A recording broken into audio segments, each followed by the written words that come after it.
जत तालुका सांगली जिल्हा जत तालुका निवालंडमधून मी उमदी गावी आलो आहे. शेतकरी भेटलेत आम्हाला, पुजारी म्हणून शेतकरी आहेत.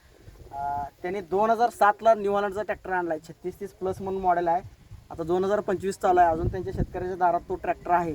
त्या ट्रॅक्टरला त्यांनी कसं वापरलं, काय केलं आणि त्यांचे एक 4 शब्द त्या ट्रॅक्टरबद्दल, त्या ब्रँडबद्दल ऐकून घ्या. तर तुम्हाला ट्रॅक्टर कसा वाटला चालवायला? आम्हाला चांगला आहे हो. ट्रॅक्टर एक नंबर आहे. आम्हाला एव्हरेजमध्ये पण एक नंबर. मोठे कामाला लावला त्या लेवल त्याने ती डिझेल खाते. लहान कामाला जर गेला त्याची लेवल डिझेल खाते. आम्हाला त्याची प्रॉब्लेम काही नाही.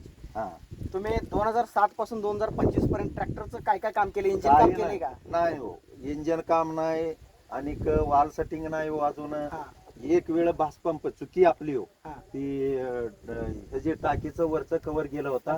ती गोंड्या गिंडे होतात, त्याचे पाणी जाऊन ती भासपंप कामाला आला. एकच वेळा, एक वेळ आम्ही आपली रिव्हर्स गिअर एक वेळ काम केलं. साधारण 2007 पासून 2025 पर्यंत म्हणजे साधारण 18 वर्षामध्ये शेतकऱ्यांना ट्रॅक्टरला किती खर्च केलाय, काय खर्च केलाय हे ऐकून आहे. बाकी ह्या ट्रॅक्टर सोबत ॲव्हरेजमध्ये कुठली सुद्धा कंपनी अजून सुद्धा चॅलेंज करत नाही. न्यूहॉलंडला ॲव्हरेज आम्ही एवढं करून देतो, या कामाला एवढं करून देतो, त्या कामाला तेवढं करून देतो. आम्ही सांगण्यापेक्षा स्वतः शेतकऱ्याचा अनुभव खूप मोठा असतोय.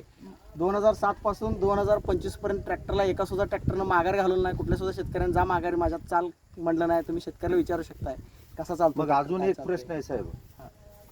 8 पंचावन्न स्वराजी संघ आम्ही टेलर कामाला गेलो होता. त्याची पण डिझेल संपला होता, माझी पण संपला. 500 रुपये डिझेल त्यावेळीच आम्ही घातला दोघं मिळून. मग दोघं एकच कामाला गेले हो. परत माझी गाडी तिथनं काम करून आलाय. मग अजून त्याची एक खेप होत, एक खेपामध्ये डिझेल संपलं, त्याची गाडी तिथंच थांबला. आपली गाडी सगळी ती एक खेप मारून मग गावात पण आपली गाडी आला. अजून एवढी डिझेल होत आपलं. कारण रफ अँड टफ कसं पण चालवलं तरी सुद्धा 20 वर्षे ट्रॅक्टरला काय होत नाही. डिझेल टाकी वगैरे सगळं फायबरचे येते. रोटरी पंप आज मार्केटमध्ये कोण सुद्धा रोटरी पंप विकत नाही. न्यूहॉलंड मार्केटमध्ये रोटरी पंप विकत्या 80,000 रुपये पंपाची किंमत आहे. त्याचं काम सुद्धा काय आहे ते जे वापरते त्यांना माहीत होते. न्यूहॉलंड ब्रँड जे वापरलंय त्याला त्याची किंमत माहिती आहे. तर असे शेतकरी आपल्या जत तालुक्यामध्ये अजून त्या ब्रँडसोबत चिटकून आहेत, टिकून आहेत. त्यांचा ट्रॅक्टर जबरदस्त चालू आहे.